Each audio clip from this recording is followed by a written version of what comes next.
Alhamdulillah, salatu wassalamu ala rasulillah wa ala alihi wa sahbihi ajma'in. Asyhadu an la ilaha illallah wahdahu la syarika lahu wa asyhadu anna Muhammadan abduhu wa rasuluh. Yang ke-13. Ada apa ini? Hari Jumat kan? Tahari sa'atil ijabati, mencari waktu ijabah doa.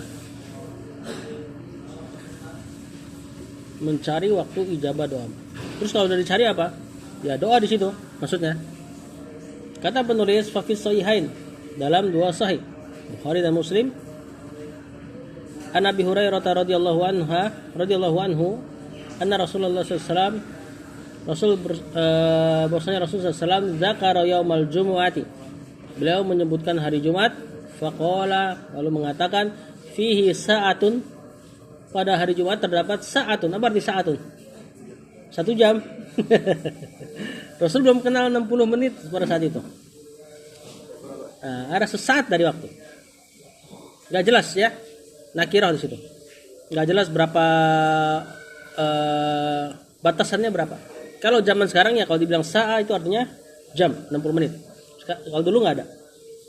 La yuwafiquha, tidak bertepatan pada waktu tersebut abdun muslimun, seorang hamba yang muslim seorang pun, wa huwa qaimun yusalli, yang dia dalam keadaan salat di waktu tersebut, yas'alullaha ta'ala, kemudian dia minta kepada Allah syai'an, sesuatu apapun, enggak ketemu nih seorang hamba yang muslim salat di waktu tersebut, illa, kecuali a'tahu iyahu, kecuali Allah pasti kasih apa yang dia minta.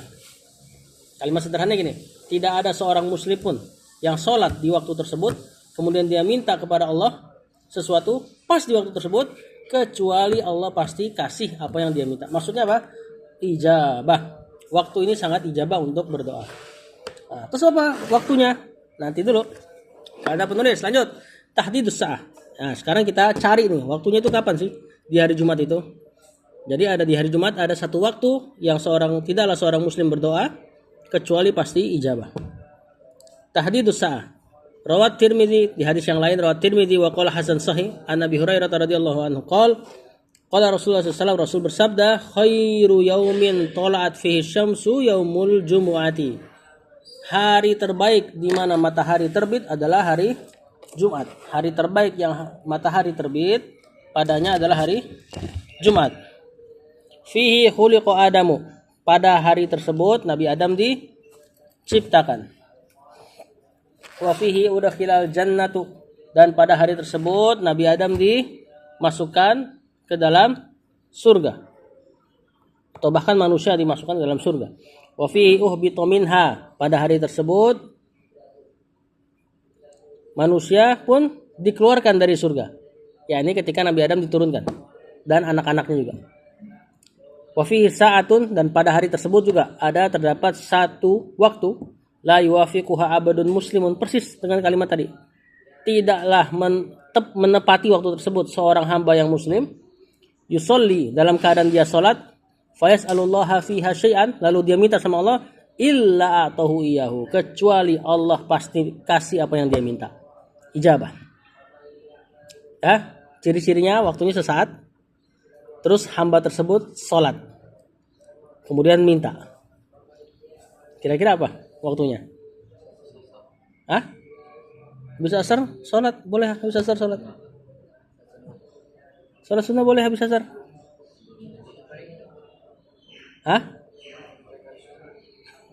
Sebelum subuh? Sebelum khatib naik atas mimbar? Antum akan dapat. Qala Abu Hurairah berkata radhiyallahu anhu, falaqitu Abdullah bin Salam, aku pun menemui Abdullah bin Salam, fadzakartu lahu hadzal hadis, kemudian aku menyebutkan hadis tersebut kepada Abdullah bin Salam. Abdullah bin Salam ini Yahudi yang masuk Islam. Ya, dan bagus Islamnya.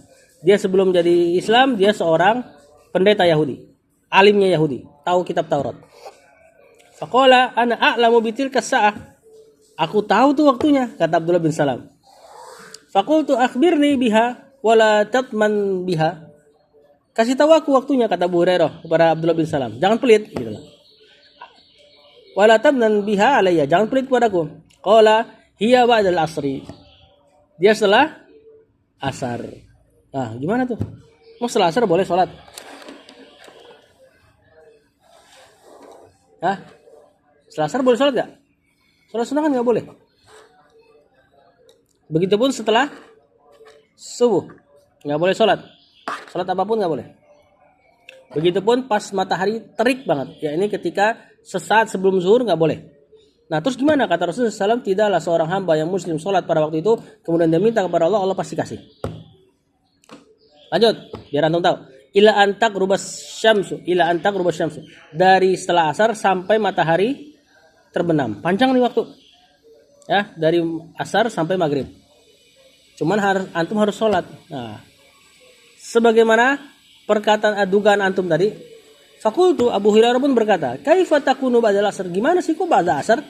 Wa qad qala Rasulullah SAW, sedangkan Rasulullah SAW telah berkata, la yuwafiquha abdun muslimun wa huwa yusalli wa tilka sa'atu la yusalla fiha. Tidaklah menepatinya waktu tersebut seorang hamba yang muslim dalam keadaan salat, wa tilka sa'atu la yusalla biha, sedangkan waktu itu enggak boleh salat di dalamnya. Kata Abu Hurairah.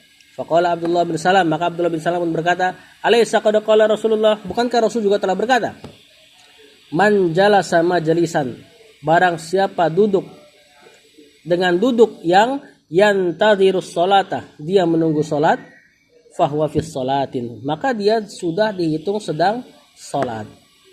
Qultu bala, betul yang kamu bilang. Kemudian kata Abdullah bin Salam, fahuwa zaka, itu dia waktunya.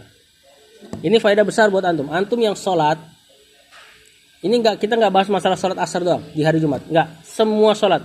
Yang antum datang duluan, pahala antum sudah dihitung saat itu juga. Paham enggak? Makanya antum juga enggak perlu takut kena masbuk. Dalam keadaan tanda kutip ya, bukan berarti antum suruh masuk, bukan. Kalau masbuk enggak usah lari. Kenapa? Karena antum ketika sudah wudu, jalan santai ya, walaupun enggak dapat rakaat, Allah sudah hitung salat antum. Sudah dihitung pahala salat tuh dari awal tuh. Ketimbang antum harus lari-lari, kemudian masuk dapat rakaatnya tapi deg-degan. Bukan kalau antum deg-degan enggak enak salatnya, enggak khusyuk. Nah, santai aja. Pahala antum sudah dihitung ketika niat mau berangkat. Ya. Bahkan di sini ketika antum duduk di masjid, berarti juga antum boleh datang menunggu salat sebelum waktunya, jauh. Pahala antum sudah dihitung ketika duduk. Enggak usah ketika takbir. Tentu takbir ada lagi pahalanya nanti. Nah, ini diantara rahmatnya Allah. Nah, berarti gimana dong kalau kita mau dapat waktu ini? Antum datang ba'da asar, atau mungkin ba'da asar masih ada halakoh ya? Libur dong. Nah, antum bisa duduk di sini doa minta apapun. Panjang waktunya. Ya kan? Doa hidayah kayak, doa apa yang antum mau, hidayah untuk orang tua dan sebagainya. Atau antum ya bolehlah main, biasa pada asar antum main, kemudian habis piket mandi, mungkin ke sini 5:30. Pas 5:30 datang ke sini, niatkan nunggu waktu maghrib. Kapan udah punya niat nunggu waktu maghrib, antum dihitung sholat. Tentu tahiyatul masjid sebelumnya. Tahiyatul masjid boleh gak di waktu terlarang? Boleh. Tahiyatul masjid boleh, karena itu ada sebabnya. Yang gak boleh adalah ketika antum sholat mutlak. Sholat gak ada angin, gak ada apa-apa. Ada sholat mutlak disebut sholat mutlak karena dia sholat yang antum gak kaitkan dengan apa. Tahiyatul masjid, sholat ketika masuk masjid. Itu waktu terlarang pun boleh. Ya. Sebagaimana antum orang yang terlambat sholat. Sholat asar terlambat. Bangun jam 5. Boleh gak sholat di masjid? Atau boleh gak sholat di waktu itu? Bangun jam 5. Boleh kan? Berarti sholat yang ada sebab boleh di waktu terlarang. Yang gak boleh sholat mutlak. Sholat yang antum pengen sholat aja. Jadi zaman dulu para sahabat dan salaf, itu mereka kalau gabut sholat. Nah itu disebut sholat mutlak. Ini yang gak boleh. Paham gak? Ini yang gak boleh di waktu ba'da subuh dan ba'da asar. Seandainya boleh, mereka bakal sholat tiap hari. Tiap detik, tiap menit. Itu kebiasaan para salaf tuh. Makanya sampai Imam Ghazali mengatakan, apa sih hikmahnya dilarang sholat di ba'da asar sama ba'da subuh? Kata Imam Ghazali apa? Supaya kaum muslimin tidak bosan sholat mulu. Kenapa dia bisa berkesimpulan kayak gitu? Kok bisa dia kepikiran supaya kaum muslimin gak bosan sholat mulu? Karena di zaman dia, manusia tuh kerjaannya sholat. Cari duit bentar dapat, udah habis itu dia ibadah. Makanya Imam Ghazali sampai kepikiran, oh berarti hikmahnya dilarang sholat supaya ada variasi dalam ibadah. Seandainya nggak ada, mereka sholat terus. bangun sholat, habis itu cari nafkah, sholat lagi, nuntut ilmu, sholat lagi, kerjanya sholat aja. Nah kalau kita kan dengan segala kekurangannya, nah makanya ketika dengar sholat mutlak pun kayaknya nggak pernah kita lakuin, ya seperti itu. Ini poin ke 13. Ada tambahan hadis yang dikasih penulis terkait pembahasan ini. Wa inda Ibnu Majah, dari Sunan Ibnu Majah dengan sanad yang sahih, dengan sanad yang hasan, an Abdullah bin Salam, dari Abdullah bin Salam juga. Qala qultu wa rasuluh jalis. Aku berkata sedangkan Rasulullah SAW dalam keadaan duduk. Inna lanajidu fi kitabillah fi yaumil jumu'ati sa'atan. Nah, sungguh aku mendapat di dalam kitab Allah. Kitab Allah di sini adalah Quran. Fi yaumil jumu'ati sa'atan. Dalam satu hari Jumat itu ada sesaat waktu. La yuwafiquha abadun mu'minun yusolli yas'alullaha fiha syai'an illa qada lahu hajatahu. Sama kayak tadi. Yang tidaklah seorang hamba Allah yang muslim salat bertepatan dengan waktu itu terus dia minta, Allah pasti kabulkan hajatnya. Qala Abdullah pun berkata, fa asyara ilayya Rasulullah SAW au ba'du sa'atin. Maka Rasul pun mengisyaratkan kepadaku au ba'du sa'atin, atau sebagian dari waktu, faqultu shadaqta au ba'du sa'atin. Maka aku katakan iya benar, sebagian waktu saja. Qultu ayu sa'atin ya? Waktu apa dia? Qala, kata siapa yang berkata di sini ya? Qultu Abdullah bin Salam sepertinya. Hiya akhiru sa'atin nahar.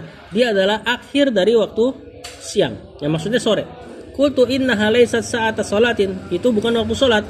Qala, kata Rasul, bala, benar bukan waktu salat. Innal abdal mu'mina. Sungguh hamba yang mukmin. Tidak sholat, jika dia sholat, summa jalasa, kemudian dia duduk, la yahbisuhu illa sholat, tidak ada yang membuatnya menahan dia dari pergi keluar masjid kecuali karena pengen nunggu sholat berikutnya, fahuwa fis sholat, maka dia sudah dihitung sholat. Nah, ini pelengkap aja dari hadis yang tadi. Ya, berarti di sini juga ada fadilah, keutamaan menunggu sholat. Biasanya yang waktu menunggu sholat tuh waktu apa? Paling sering orang amalkan maghrib ke isya. Ya, kalau antum punya keluangan, sesekali silakan duduk di maghrib sampai isya, cuma dengan niat nungguin waktu isya.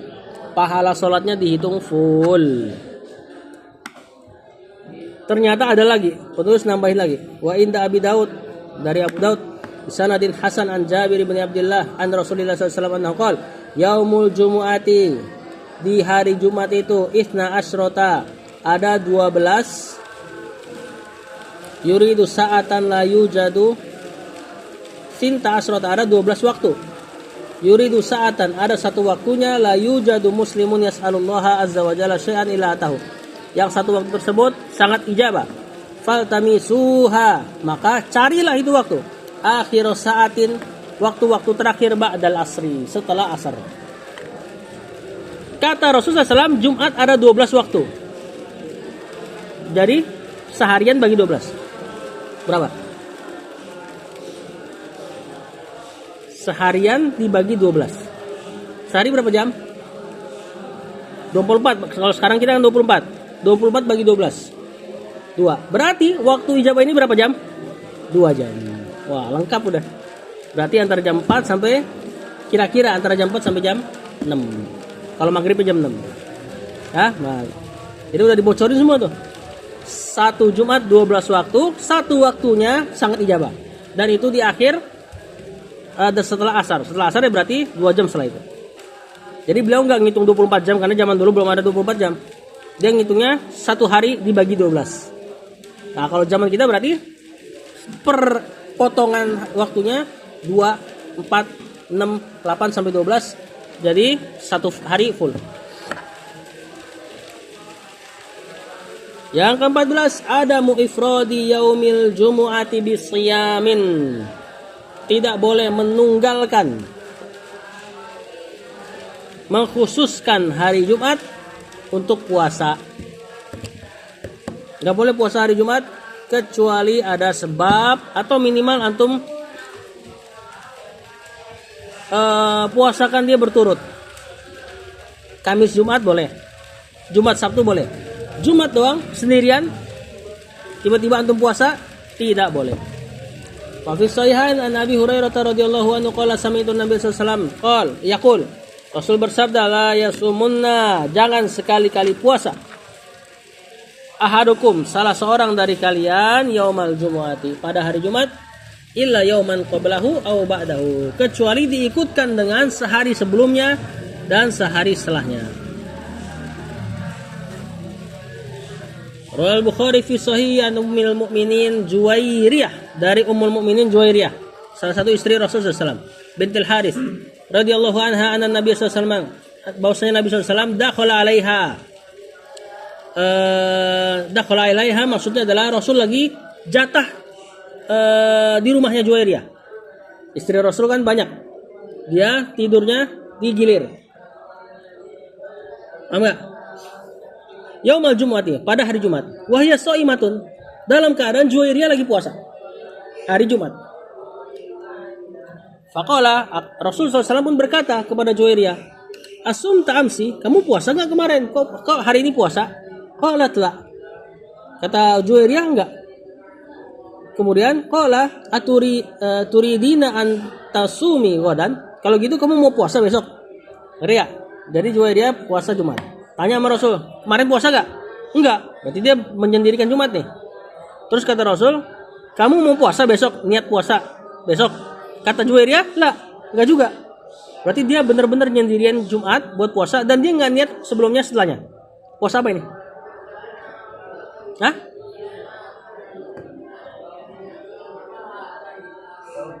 Puasa Daud mah enggak apa-apa kalau pas di Jumat.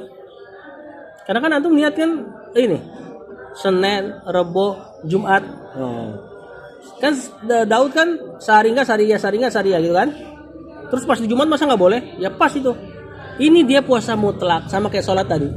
Lihat orang soleh terdahulu, gabut puasa dia. Apa kata Rasul? Tahu si Juwairiyah kayak gini, fa'aftiri, buka, suruh batalin. Nggak boleh puasa sendirian di hari Jumat. Ya. Nah berarti kalau ada sebab, ya misalnya tadi Daud sebab diantara sebab yang bisa naruh puasa antum di Jumat. Atau hari Asyura, Tasu'ah lagi pas hari Jumat, ya udah, nggak apa-apa. Puasa Arafah pas Jumat nggak apa-apa. Yang ke-15, adamu tahdidi lailatil jumu'ati biqiyam. Tidak boleh mengkhususkan hari Jumat untuk sholat malam. Yang lain enggak, Jumat tiba-tiba meyakini Jumat ini kayaknya ada keutamaan di sholat malam, atau sholat malam itu. Tidak boleh. Rawah Muslim an Abi Hurairah anin Nabi sallallahu alaihi wasallam qol la tahtassu lailatal jumu'ati biqiyamin. Jangan khususkan hari Jumat untuk sholat malam, min bainil layali, di antara malam-malam. Wala takhussu yaumal jumu'ati bisyamin min bainil ayyam. Jangan juga mengkhususkan Jumat untuk puasa. Illa an yakuna fi shaumin yasumuhu ahadukum. Kecuali memang pas hari Jumat Anda ada puasa yang dilaksanakan. Ya? Berarti sama kayak sholat malam juga jangan dikhususkan. Sholat malam tiap malam. Sebisa mungkin antum sholat malam tiap malam. Paling sedikit berapa sih sholat malam? 1 rakaat witir. Kalau enggak witir jangan. Sebisa mungkin satu malam tuh ada 1 witir. Kalau antum sudah sholat 2 malam, tutup pakai 1 atau 3. Kalau nggak bisa 2 sholat 2 rakaat, ngantuk dan sebagainya, sholat 1 rakaat. Ya, kalau udah terbiasa baru naikin sampai 11. Jadi yang sholat malam tuh yang pentingnya malah di witirnya. Rasulullah SAW nggak pernah meninggalkan sholat witir, walaupun mukim ataupun safar. Kita tahu safar kan sholat dipendekin kan, sholat sunnah nggak dilaksanain kan, tapi witir tetap Rasul. Ya, Rasul tetap witir. Sampai Imam Abu Hanifah mengatakan sholat wajib tuh 6. Satunya witir. Imam Ahmad ditanya, gimana pendapatmu tentang orang yang nggak sholat malam? Maksudnya witir tuh. Rajulun su, kata dia. Orang yang buruk, kata Imam Ahmad. Nggak susah 1 rakaat, Allah, nggak susah. Ya, antum tinggal takbir, baca yang pendek aja. Kalau misalnya memang ngantuk. Kalau apalagi antum menghafal Quran, baca hafalan yang antum hafal hari ini. Itu seperti nyetor kepada Allah. Kata para ulama, dan itu sebaik-baik setoran.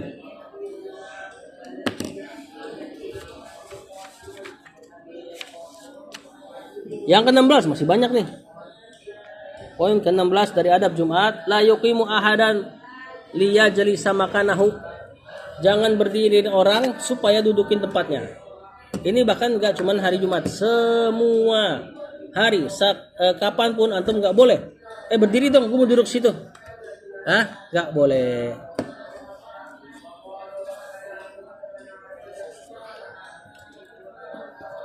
Rawah Muslim an Jabir, meriwayatkan Imam Muslim dari Jabir, Nabi SAW qol, dari Nabi SAW dia bersabda, la yuqimanna ahadukum, jangan sekali-kali seorang dari kalian memberdirikan akhahu, saudaranya, yaumal jumu'ati, pada hari Jumat, summal yukhalif ila maq'adihi, yaitu dengan niat pengen menduduki tempatnya, fayaquda fihi, kemudian dia mendudukinya, walakin yaqul, tapi katakanlah ifsahu, geseran dong. Kalau geseran enggak apa-apa.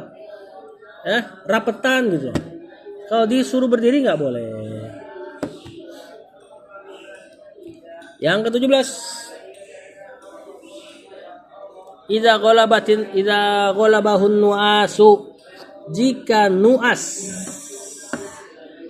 mengalahkannya, tahawwala min makanihi, maka geser atau berubah gaya tempat duduk. Apa nu'as? Nu'as itu sinatun, la yakhuduhu sinatun wala naum. Sinatun tuh muqaddimah tidur. Muqaddimah tidur, tidur yang paling kecil tuh, tidur yang paling awal. Itu disebut nu'as. Tahu kan yang kadang-kadang sek. Nah, itu nu'as tuh. Allah tidak ditimpa nu'as, apalagi ditimpa tidur. Nah, di sini adab yang ke-17, kalau terjadi nu'as pada sholat Jumat, bukan sholatnya, maksudnya dengerin khutbah, itu kan sering tuh, maka disuruh pindah tempat duduk atau ubah gaya duduk. Rawat Tirmidzi wa qala hasan sahih an Ibnu Umar radhiyallahu anhu anin Nabi sallallahu alaihi wasallam qala, idza na'asa ahadukum, jika salah seorang dari kalian nu'as yaumal jumu'ati, pada hari Jumat, falyatahawwal, maka pindah atau gaya atau pindah atau ganti gaya, min majlisihi, dari tempat duduknya atau dari gaya duduk. Zalika majlisihi, zalika, dari tempat duduknya itu. Gimana kalau pindah tempat duduk? Maklum, antum tinggal geser kanan kiri. Kalau ubah gaya duduk gimana? Selonjoran, janganlah, makin ngantuk antum.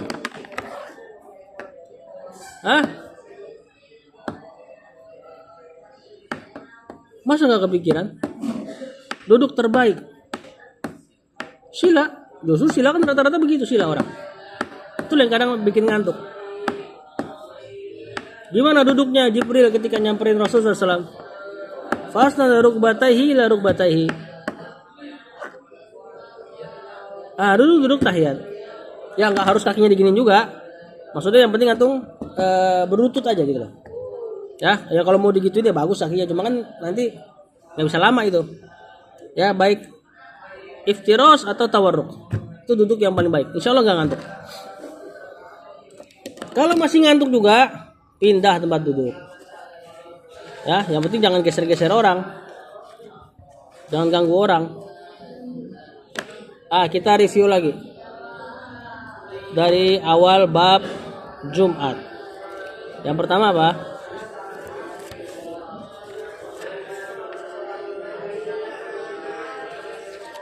Yang pertama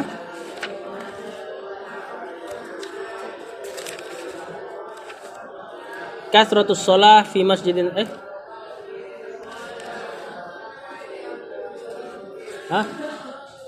Apa yang pertama? Al-iksar minas sholati wassalam ala nabi, memperbanyak salawat, benar? Yang kedua al-iktisal yaumal jum'ah, mandi hari Jumat, mandi ibadah ya. Mandi junub, baik junub atau enggak? Junub atau enggak, antum tetap niat mandi junub. Yang ketiga watut tiwi wat tanafulu qabla jumu'ati, memakai minyak wangi dan memperbanyak sholat sunnah sebelum khotib naik. Yang keempat al-istiaq, apa? Siwak. Yang kelima labsu ajmali thiyabihi lil jumat, pakai baju terbaik. Yang keenam az-zahabu ilal masjid masyan illa li udhrin, pergi ke masjid dalam keadaan berjalan kecuali uzur. Kenapa pergi dalam bahasa Arab pakai zahaba?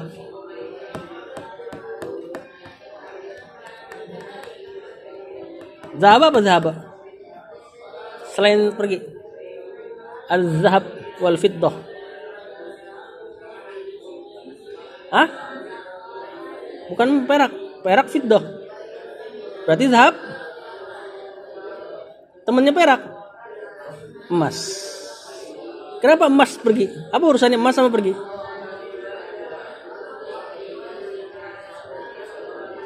Kenapa ya? Kesempatan emas gampang pergi. Bukan. Maksudnya adalah zahab berharga gak? Berharga kan? Kalau berharga pergilah, ambil. Ini dikatakan oleh beberapa ulama lughah. Kalau memang sesuatu tersebut berharga sebagaimana emas, izhab, maka pergilah. Kemudian yang ketujuh at-takbir ilal masjid, at-tabkir ilal masjid, bersegera ke masjid. Yang kedelapan disukai untuk baca surat Sajadah dan surat Al-Insan pada subuh Jumat. Yang kesembilan disukai baca sholat Jumat ketika sholat Jumatnya dengan surat Jum'ah dan Munafikun atau Sabbihis sama Al-Ghasyiyah. Yang ke-10 ada mutakhatir riqab, jangan melangkahi pundak. Yang ke-11 al-iqtirab minal imam, mendekat ke imam. Yang ke-12 tahiyatul masjid, salat 2 rakaat. Yang ke-13 tahar, ini yang barusan kita bahas tadi ya, 13 mencari waktu ijabah. Yang ke-14 tidak menyendirikan Jumat, mengkhususkan Jumat untuk puasa. 15-nya untuk salat malam. 16-nya tidak memberdirikan seseorang pun untuk antum duduk di tempatnya. Dan yang terakhir, kalau ngantuk ubah gaya duduk atau pindah tempat duduk. Aman? Baru setengah jam. Kita lanjut. Adabul Idi. Adab salat Id atau adab hari Id.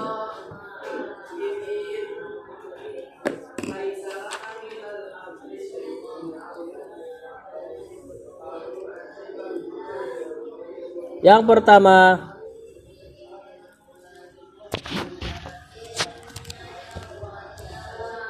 ikhraju shadaqatil fitri, mengeluarkan zakat fitri qablal khuruji ilal musalla, sebelum keluar ke tempat sholat.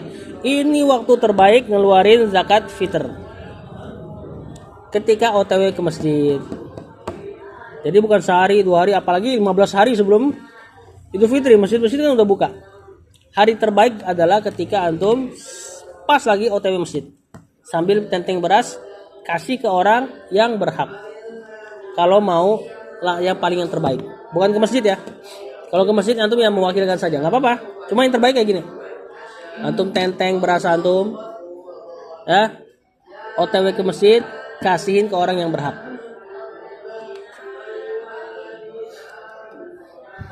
Rawal Bukhari fi Sahih an-Nafi' an Ibnu Umar, dari Nafi bin Umar, dari Nafi dari Ibnu Umar, anna Nabi sallallahu alaihi wasallam, bahwasanya Nabi sallallahu alaihi wasallam amara bi zakatil fitr, memerintah untuk mengeluarkan zakat fitr. Zakat fitr tahu ya? Berupa makanan pokok. Setiap nyawa wajib mengeluarkan zakat fitr. Keluarga antum 5 orang, sama bayi 1 6 orang. 6 berarti. 6 zakat fitr. Bayi terhitung. Karena hitungannya nyawa, bukan balik atau enggak. Ada orang gila, sama, orang gila terhitung. Walaupun dia enggak sholat, dihitungannya adalah dia tetap dihitung karena hitungannya jiwa. Qabla khurujin nas ila shalah, sebelum keluarnya manusia menuju sholat. Nah, ini waktu terbaiknya. Di kita berapa zakat fitr? 2,5 kilogram. Ada yang bilang ya satu so atau 1 mut. 1 so kali 1 so 4 mud gitu kan. Coba, lo juga lupa lagi istilah-istilahnya. 1 so ya, dengan makanan pokok. Makanan pokok ya. Bukan uang, kecuali uangnya diniatkan untuk membelikan makanan pokok. Jadi diserahkan ke orang miskin berupa makanan pokok. Kenapa? Karena zaman Rasul ada uang dan dia nggak pakai uang. Dia pakai makanan pokok. Kalau uang zakat malah ada zakat orang kaya kan? Itu keluarnya pakai duit. Nah, ini zakat fitr, zakat berbuka, berarti pakai makanan pokok. Walaupun ini dikhilafkan. Yang kedua al-iktisalu lil id. Mandi ketika mau berangkat Id.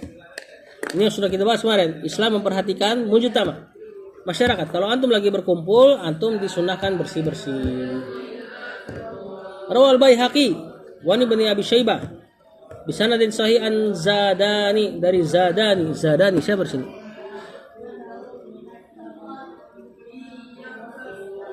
Qala sala rajulun aliyan, seorang laki-laki bertanya kepada Ali anil gusli, tentang mandi. Qala, Ali pun berkata, iktasil kulla yaumin in syi'ta, mandi tiap hari kalau kau mau, kata Ali. Tentu rajulun ini enggak nanya mandi itu ya. La al ghuslu ladhi huwal ghuslu, kata orang ini, bukan itu Ali, aku nanya mandi yang ibadah nih gitu loh. Qala, maka kata Ali, yaumal jumu'ati, hari Jumat, wa yauma arafata, hari Arafah, wa yauman nahar, hari nahar apa? Fasalli li rabbika wanhar, Idul Adha, wa yaumal fitri, dan hari Idul Fitri. Inilah yang disunnahkan mandi. Walaupun nanti kalau ulama mengatakan ada lagi nanti. Yang ketiga,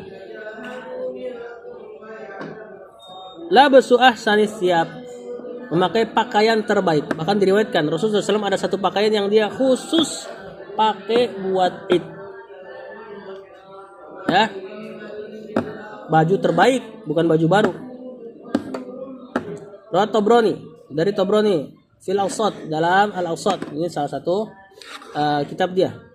Bisanadin Hasan an Ibnu Abbas qala kana Rasulullah SAW yalbasu yaumal Id burdatan hamra. Rasulullah SAW memakai pada hari Id burdah. Apa burdah? Pakaian yang berjahit. Hamra, berwarna merah. Nah.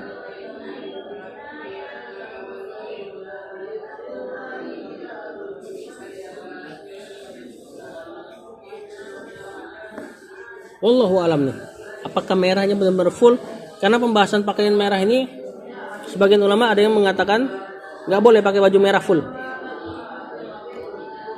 Ya, cuma ada riwayat Rasulullah SAW pakai baju merah belang-belang hitam ada. Nah kalau ini merahnya Allah alam. Coba kita lihat di footnote-nya.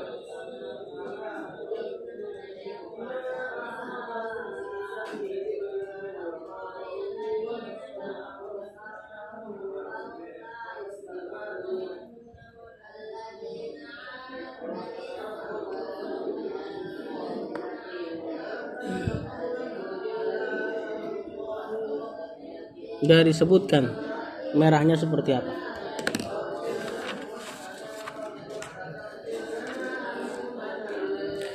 Ya ala kulli hal, intinya beliau jarang sekali pakai baju warna merah. Berarti ketika Id dipakai. Yang keempat, aklu tamarotin qoblal khuruj, makan beberapa tamarot. Mana tamarot? Kurma. Qoblal khuruj, sebelum keluar ilal musalla, ke tempat sholat. Musalla dalam hadis itu maksudnya lapangan sholat Id ya.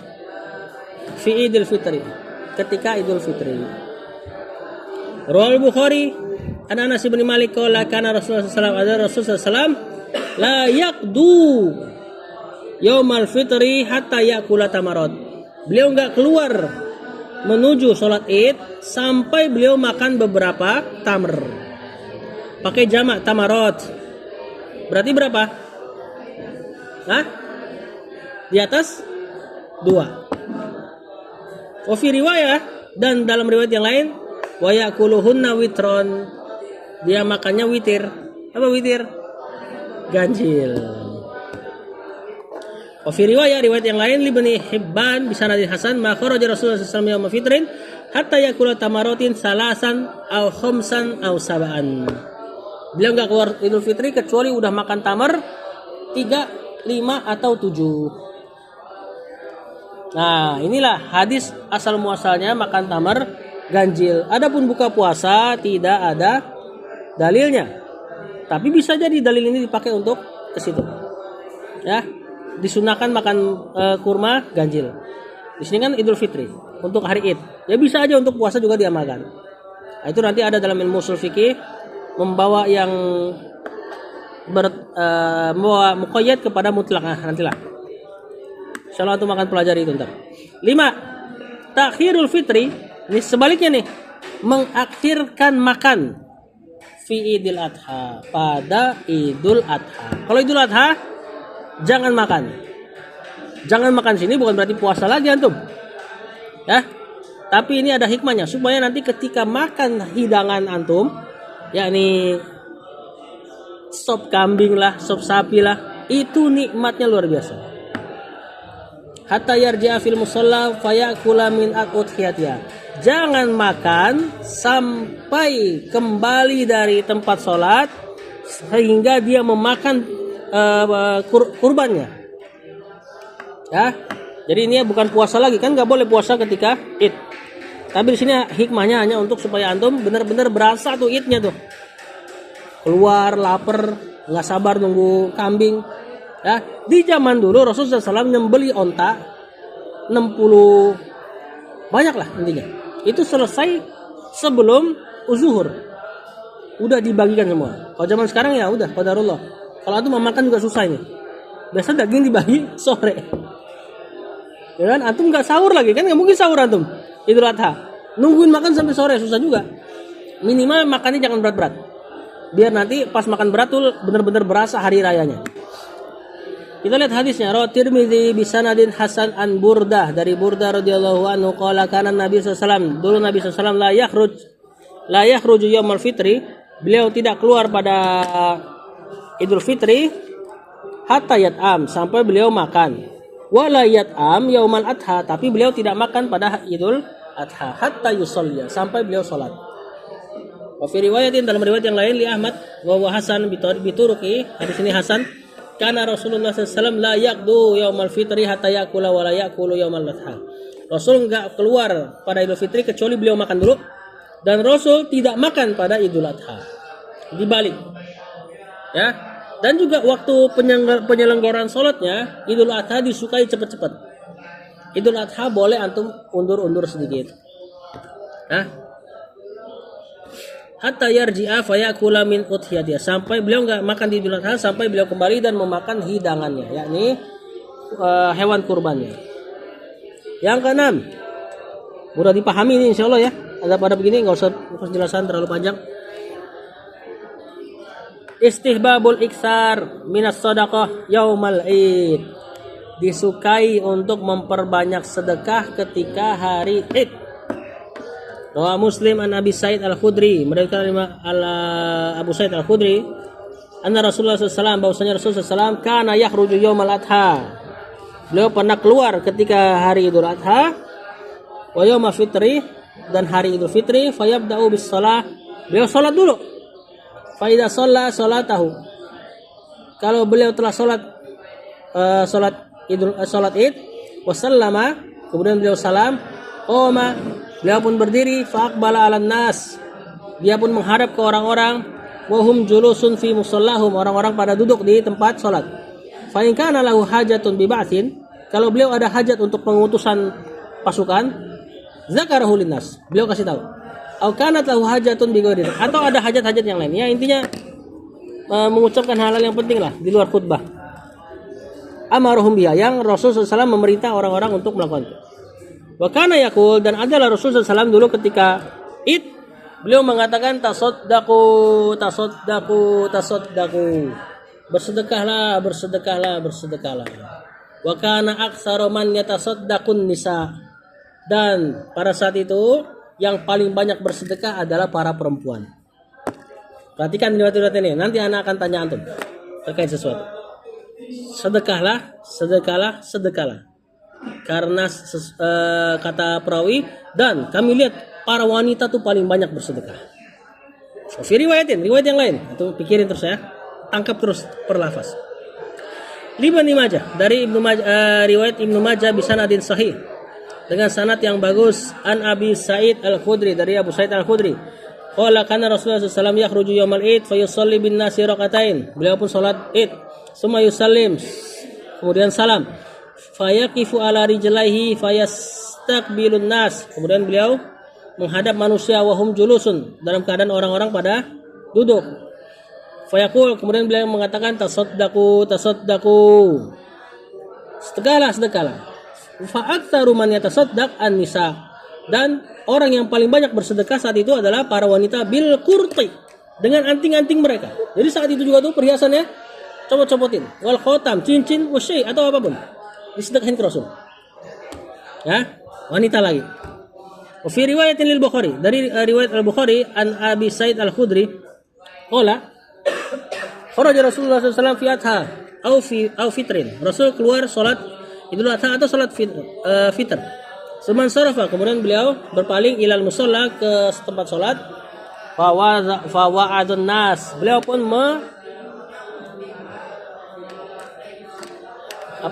mewasiati manusia. Yang maksudnya adalah ngasih nasihat. Wa amarahum bis shadaqah, beliau menyuruh untuk sedekah. Faqala ayyuhan nas tasaddaqu, wahai manusia sedekahlah. Famarra 'alan nisa, Rasul pun mengarah ke perempuan. Faqala ya ma'syarun nisa, wahai para ibu-ibu, ibarat itulah. Tasaddaqna, sedekahlah. Fa inni ra'aitukunna, sungguh aku telah melihat kalian nih, wahai para ibu-ibu, wahai para wanita, aksaru ahlin nar, yang paling banyak dari penduduk neraka. Faqulna, kenapa? Para perempuan pun berkata, fa bimadzalika ya Rasulullah, kenapa kami yang paling banyak masuk neraka wahai Rasul? Faqala tuksirnal la'na, kalian banyak melaknat, mencela suami kalian. Wa takfurnal ashir, kalian banyak kufur kepada suami. Maksud kufur pada suami, kufur nikmat. Suami baik, giliran berantem satu masalah kecil, dia bilang kamu enggak pernah baik sama sekali buat sama saya. Ini mazhabnya wanita. Mazhabnya wanita, kalau antum membuat satu kesalahan, kebaikan dilupakan semuanya. Ini mazhabnya kebanyakan wanita. Nah, ingatkan ibu-ibu antum kalau punya sikap-sikap seperti ini. Ingatkan hadis ini. Ma ra'aitu min naqisati aqlin. Aku tidak mendapati yang paling pendek akalnya, yang paling berkurang akal, kata Rasulullah SAW. Wa dinin, dan kurang juga agamanya, adhabal lilubbir rajul, tapi bisa menghilangkan akal laki-laki. Kata Rasul, aku tidak pernah melihat ada sosok yang setengah akal, setengah agama, tapi bisa menghilangkan akal laki-laki. Al-hazim, yang cerdas. Maksudnya kalian nih wanita, setengah akal, setengah agama, tapi bisa menghilangkan akal laki-laki yang cerdas. Ya ma'syarun nisa, wahai para wanita, beginilah keadaan kalian. Banyak masuk neraka, maka banyak melaknat laki-laki, kufur kepada laki-laki, dan kami tidak melihat ada yang kurang akal, kurang agama, tapi bisa menghilangkan akal laki-laki yang kuat, yang cerdas, ya, daripada kalian. Ya ma'syarun nisa. Suman sarafa falamma sara ila manzilihi, tatkala Rasulullah SAW berpaling, kemudian Rasul sudah pulang, ja'at Zainab, datang seorang perempuan bernama Zainab, imra'atu bani Mas'ud, istrinya Ibnu Mas'ud. Tasta'zinu, beliau minta izin untuk masuk. Faqila ya Rasulullah, wahai Rasul, hadhihi Zainab, ini Zainab. Faqala, kata Rasulullah SAW, ayyuz zayanib. Zainab jama dari Zainab. Zainab yang mana nih? Zaman dulu Zainab banyak. Faqila imra'atu bani Mas'ud, istrinya Ibnu Mas'ud, wahai Rasul. Qala na'am, izanu laha, izinin dia masuk. Nah, berarti ada istrinya juga. Faudinalah, diizinkan. Qalat ya Nabi Allah, wahai Nabi Allah, innaka amartal yauma bis shadaqah. Hari ini kau menyuruh aku untuk sedekah. Fakana indi hulliyun. Aku punya perhiasan yang aku miliki. Fa aradtu an atasaddaqa bihi. Aku mau sedekah ini perhiasanku nih. Fa zama Ibnu Mas'ud suamiku mengira annahu wa waladahu ahakku, bahwasanya dia si Ibnu Mas'ud dan anaknya lebih berhak untuk disedekahin sama istrinya. Man tasaddaqtu bihi, yang adalah yang paling berhak untuk aku sedekahi dia. Alaihim, kepadanya. Faqala Nabi SAW, sadaqa Ibnu Mas'ud. Benar Ibnu Mas'ud. Zaujuka wa waladuka ahaqqu man tasaddaqti bihi alaihim. Suami dan anakmu adalah yang paling berhak untuk kau sedekahkan. Udah ketangkap riwayat ini? Hah? Pertama, pertanyaan anak. Kenapa? Yang paling terakhir itu teh. Kenapa suami paling berhak dijadikan sedekah bagi istri? Kenapa? Kenapa? Karena banyak dilakukan. Kenapa nggak sebaliknya? Kenapa nggak laki-laki dikatakan paling berhak sedekah kepada istri? Laki-laki ngasih duit gak ke istrinya? Ngasih ke anaknya, ngasih gak? Ngasih gak ke anaknya? Kenapa gak dibilang sedekah? Karena hukumnya wajib. Apa namanya? Yang dikasih suami ke istri? Nafkah. Kalau nafkah wajib. Istri wajib gak nafkahin suami? Enggak lah. Wajib. Istri kan dinafkahin. Nah, ketika dia punya uang, berarti uangnya uang dia. Suami punya uang, ada bagian istri di situ. Yang dinafkahin entah berapa terserah. Ketika dapat, maka istrinya megang duit dia. Atau mungkin duit yang buat ngurusin suaminya nanti. Nah, istri gak punya tanggungan nafkah ke suaminya. Itu duit dia. Orang justru kadang-kadang dia dapat duit dari suaminya. Ya kan? Berarti duit dia full. Nah, sebaik-baik sedekah adalah orang yang paling dekat. Antum sedekah kepada siapa? Istri nggak bisa, karena antum memang nafkah ngasih dia. Itu udah nggak bisa enggak. Antum sedekah paling dekat kepada siapa? Orang tua nggak boleh juga. Karena orang tua harusnya antum kasih dia. Nggak mungkin antum bisa tinggalkan orang tua dalam keadaan miskin. Kecuali pasti ada masalah sama antum. Kok bisa orang tuanya miskin gitu loh misalnya. Maka sedekah laki-laki paling dekat kepada kerabat. Karena kerabatnya dinafkahin. Orang tua kadang-kadang dinafkahin. Paham? Istri yang paling dekat sama dia dan enggak dinafkahin adalah suaminya dan anak-anaknya. Karena dia enggak punya kewajiban buat ngasih duit ke suami dan anak. Maka tatkala dikasih duit itu namanya sedekah. Nah, istri kalau mau sedekah paling berhak dikasih ke suaminya. Kalau suaminya miskin. Ibnu Mas'ud miskin. Nah, istrinya malah mungkin ada itu tadi ada perhiasan. Nah, pertanyaan kedua sekarang. Kenapa para perempuan tiba-tiba banyak bersedekah? Apakah laki-laki enggak? Hah? Takut? Takut masuk neraka? Ya, itu mungkin salah satu jawabannya. Tapi bukan jawaban itu yang Anda inginkan. Laki-laki juga bisa seandainya kasusnya dikhutbahin, dia bisa aja pulang kemudian ngasih tahu istrinya, Rasul menyampaikan begini, terus besoknya sedekah. Kenapa hari itu tiba-tiba banyak banget wanita bersedekah? Ada tambahin riwayat lain. Riwayat lain, Rasul memerintah perempuan untuk keluar musola. Sampai yang haid pun suruh keluar. Walaupun nggak sholat. Cuma nanti dia nunggu aja dengerin khutbah aja. Perempuan haid disuruh keluar. Perempuan yang dipingit sama suaminya, tahu dipingit gak? Lagi mau dinikahin biasa taruh di dalam rumah tuh. Disuruh keluar juga sama Rasulullah SAW. Sampai ada perempuan yang nggak pakai jilbab, minta uzur, kami nggak punya jilbab, kami nggak punya pakaian. Perempuan zaman itu nggak punya pakaian. Kenapa? Jarang banget keluar rumah. Kata Rasul, pinjemin pakaiannya supaya mereka keluar. Nah, kenapa coba? Tiba-tiba kenapa perempuan yang paling banyak sedekah? Mau tambahin riwayat lagi gak? Ada riwayat lain. Salah seorang ulama ketika pulang sholat id, ketika mau berangkat sholat id, ketika pulang sholat id, istrinya ngomong kayak gini, hati-hati matamu, bahwa awas, hati-hati sama matamu. Terus suaminya mengatakan, mataku tidaklah melihat kecuali ke ujung kakiku saja. Maksudnya dia nundukin pandangan. Kenapa istrinya ngomong kayak gini? Hah? Karena banyak perempuan keluar. Di zaman Rasulullah SAW, perempuan nggak ada yang keluar sama sekali kecuali hari Id. Makanya ketika mereka dengar sedekah, laki-laki bukan yang nggak suka sedekah, cuman kan udah sering dengar sedekah. Mereka udah sering tiap hari sedekah. Ini perempuan biasanya di rumah. Bahkan orang Arab kalau ngeliat istrinya keluar rumah, cemburu dia. Sampai sebagian menghunuskan pedang mau dibunuh istrinya. Sampai akhirnya ternyata di dalam ada ular. Akhirnya nggak jadi dibunuh. Nah, zaman dulu benar-benar waktunya perempuan keluar tuh cuman Id. Makanya mereka berlomba-lomba keluar dengan menutupi tubuhnya. Nah, zaman sekarang ya kalau antum lihat sholat id, ya mungkin antum akan lihat banyak perempuan-perempuan yang gak pernah keluar, akhirnya keluar tuh anak-anak komplek dan sebagainya, ya kan? Tapi kita mungkin tidak terbiasa, karena sebelum id juga udah banyak cewek. Makanya zaman dulu para salaf mengingatkan suaminya, hati-hati mata kamu, hati-hati mata kamu. Kenapa? Karena hari itu doang wanita keluar. Sebelumnya nggak ada. Mereka benar-benar full di rumah. Pertanyaan ketiga, apa maksud lemah akal?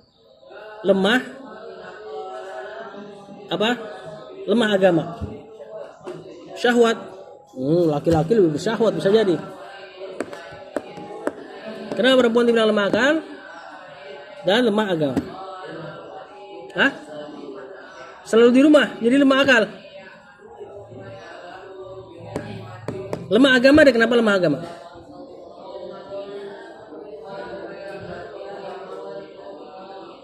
Mereka ada waktu di mana mereka nggak bisa sholat kan? Kapan itu? Ketika haid. Agamanya berkurang, kualitas agamanya. Lemah akal. Kenapa lemah akal?